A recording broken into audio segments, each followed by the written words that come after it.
Nakapasok na sa NBA. Exclusive nagpapatrol, TJ Manopok. Ang 6'10" na Pinoy basketball player na si Japet Aguilar ay nagsa-tryout ngayon sa Los Angeles para sa developmental league ng NBA. Lahat ng aspect ng game. Una nang nabalita sa TV Patrol World noong 2007 na ang Tubong Pampanga na si Aguilar ay na-recruit ng isang NCAA Division I basketball team ng Western Kentucky University. Si Japet Aguilar ay galing sa Ateneo at naglaro sa UAAP ng isang taon. Para sa kanya, hindi niya maabot ang kanyang tunay na potensyal kung dito lang siya naglalaro. Pero sa kanyang 2 taon sa Amerika, nagkaroon siya ng injury sa paa. At ngayon, graduate na si Japet.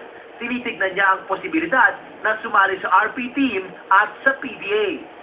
Pero susubok muna siya sa tryout para sa NBA. This experience that is really good, you know, because you get a chance to compete with other people that trying to make it to the next level too. You know that they're gonna give it their best. So you can see how you compare yourself to them. Naniniwala si Japet na bagamat mahirap maabot ang pangarap, di naman daw ito imposible. Ngayon mahirap, pero wala namang posible. Ito stepping stone ho siguro to. Hopefully maging maganda yung kinalabasan nito. You know, he's got a lot of potential. Athletically, he could run with the best big mans out there. At marami nagsasabi, mahirap man ang daan. Malaki ang tsansa ni Japet na maging kauna-unahang Pinoy na makapasok sa NBA.